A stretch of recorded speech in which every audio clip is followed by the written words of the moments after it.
Okay.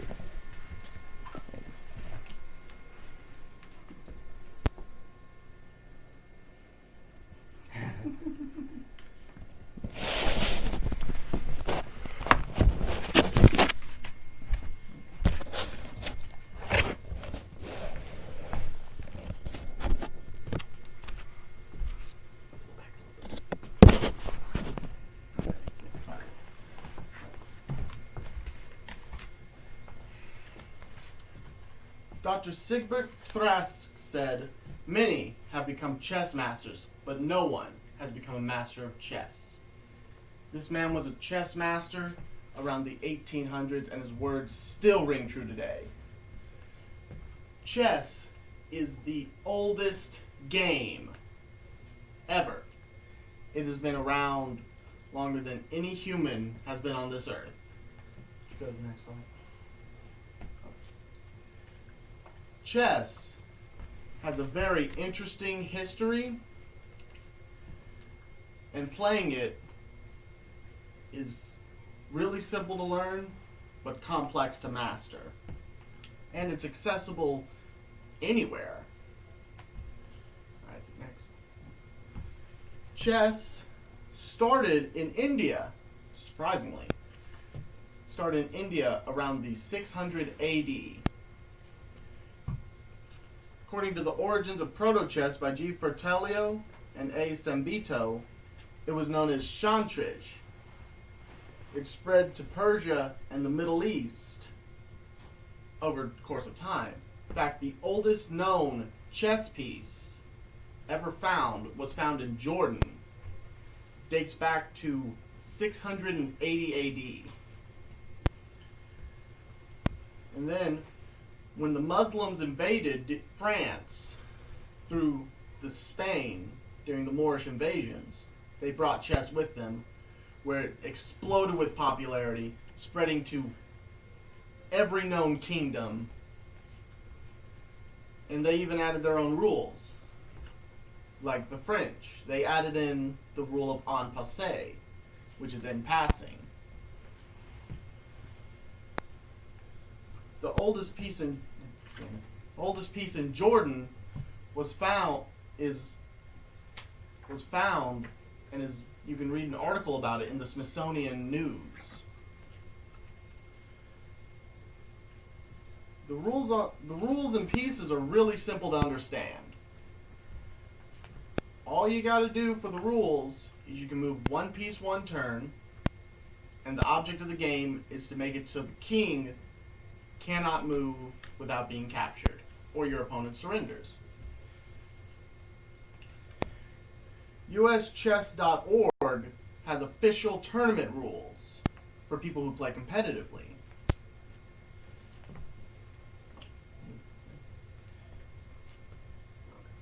Yeah. There are two sides in chess.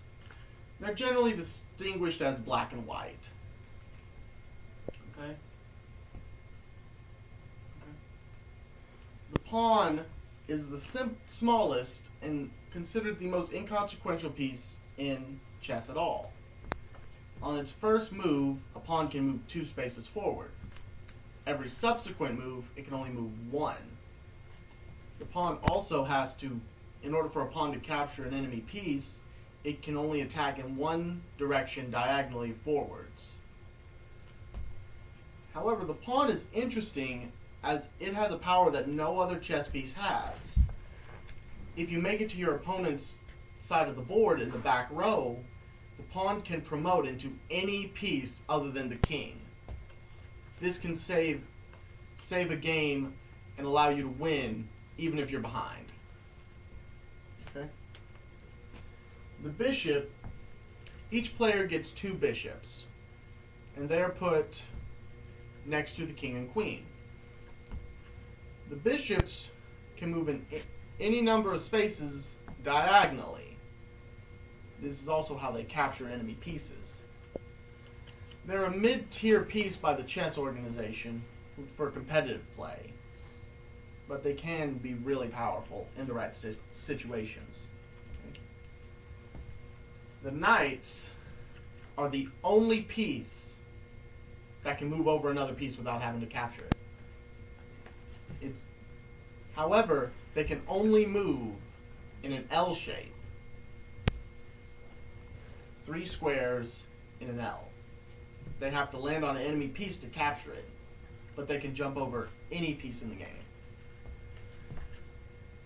It's odd, though, for the knight, as it's mainly depicted as a horse, not as a man on a horse, which is, I find it extremely odd. Alright? The rook.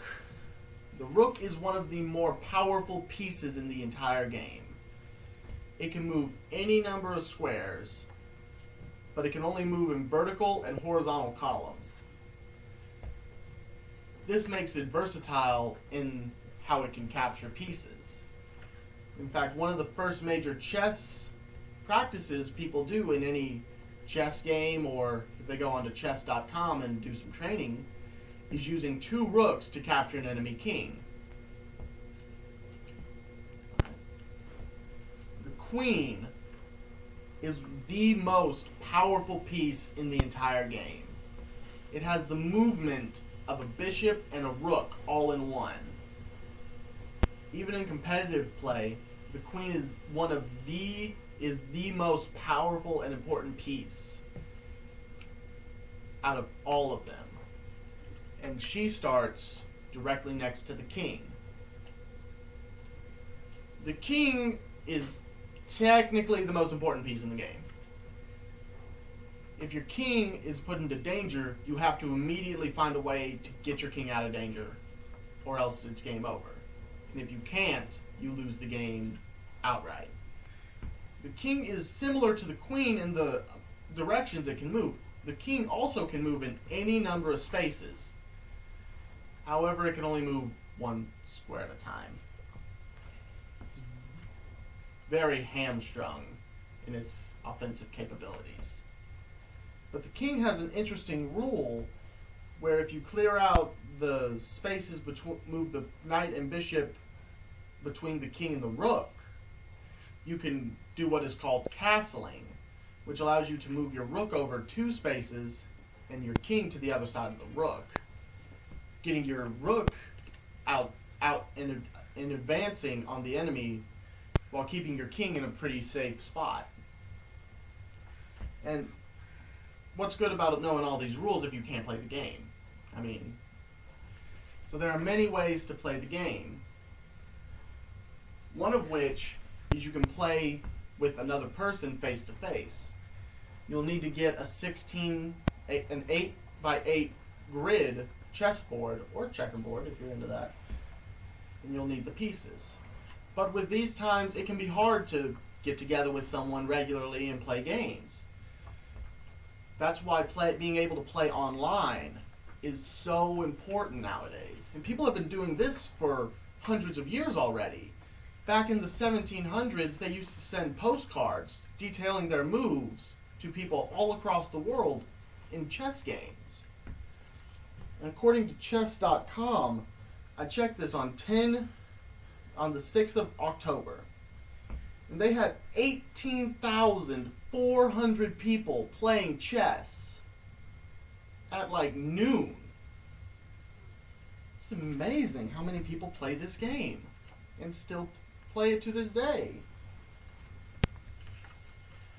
And say you don't want to play on a computer and you just want to play against yourself or play against computer controlled people. They've come out with applications for your phone, your tablet, that allow you to play chess. In fact, Apple comes with chess pre-installed on almost every computer they have. In conclusion, this game has withstood empires, centuries, revolutions. This game is one of the longest lasting, most celebrated games in the entire world. In fact, it's the unofficial national sport of Russia. And this game has a rich history, simple rules,